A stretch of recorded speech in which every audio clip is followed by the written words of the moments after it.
de la rancœur et de l'animosité. Il est bien connu que les gens les plus heureux sont ceux au cœur les plus légers, les plus pardonneurs et les moins rancuniers. Le Ramadan est ainsi l'occasion parfaite pour purifier son cœur de ce carcan, de cette prison qui est la haine et la répulsion.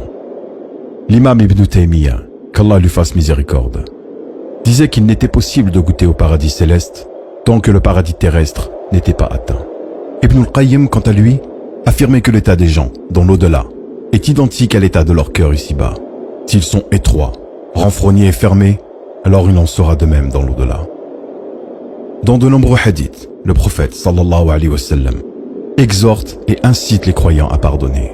Il y a derrière ces hadiths une volonté pédagogique d'apprendre aux musulmans de se libérer des carcans du mal. Dans un hadith, il dit: le miséricordieux fait miséricorde à celui qui fait preuve de miséricorde. Donc faites miséricorde à toute créature sur terre pour que celui qui est au ciel vous fasse miséricorde. Rapporté par Al-Bukhari. Le diable nous montre souvent les défauts de nos frères et sœurs et nous cache les nôtres. On devient ainsi, sans le vouloir, les pires juges pour les erreurs des autres en étant les meilleurs avocats des nôtres.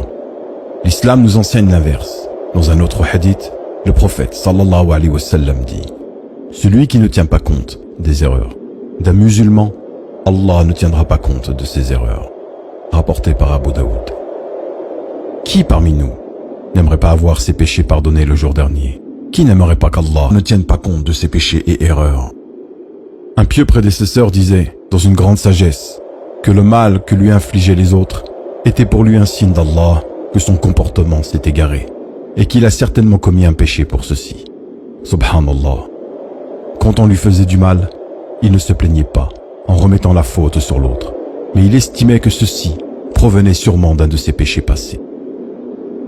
Que le mois du Ramadan soit pour nous tous le mois du pardon, du rapprochement, qu'il soit l'occasion et l'opportunité d'effacer l'ardoise de tout le passé. On a souvent le courage de prendre la décision de couper les ponts avec les autres, mais rarement celui de renouer les liens, car chacun dans son côté, on croit être lésé par l'autre. Ne pas les oublier, ne pas pardonner, c'est garder un poids sur son cœur, c'est prendre le risque de mourir le cœur gros, et c'est garder son esprit parasité par les erreurs des autres, alors qu'il devrait se focaliser sur les siennes. Prends donc l'initiative, mon frère, ma sœur, de faire le premier pas vers l'autre, l'autre que ton cœur a décidé de plus apprécier. Éduque ton âme à lui pardonner et tu verras. Au début, ce sera probablement dur, mais une fois que ce sera fait, tu sentiras ton cœur être parcouru par un sentiment de douceur et d'enchantement indescriptible. Ne pense pas une seule seconde à ce que va penser l'autre. N'aie pas de crainte qu'il te repousse ou te rejette. S'il le fait, alors tu seras récompensé par ton Seigneur. S'il ne le fait pas, alors tu seras récompensé par Allah et tu auras retrouvé un proche. Ne crois pas que pardonner, c'est être faible. Bien au contraire, c'est faire preuve d'une force surestimable, surmonter son orgueil, sa fierté mal placée, pour prendre contact avec l'autre. Profite, mon frère, ma sœur, de cette occasion du Ramadan, de cette vidéo, pour renouer avec tes proches, tes voisins, tes frères et sœurs dans la foi, avec qui tu es en froid. Si tu n'as pas le courage de les appeler, ou ne serait-ce que d'envoyer un message pour les inviter à rompre le jeûne, eh bien dans ce cas, envoie simplement cette vidéo à la personne concernée. Peut-être qu'à son tour, elle fera le nécessaire pour renouer les liens. Le Ramadan, c'est le mois du pardon d'Allah. Et quiconque croit au pardon d'Allah, croit également au verset suivant, derrière lequel nous devons tous œuvrer.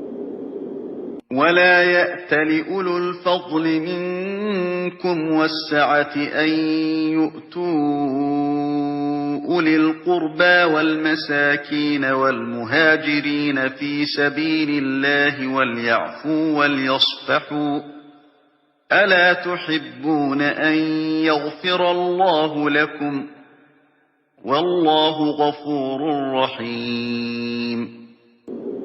والسلام عليكم ورحمة الله وبركاته.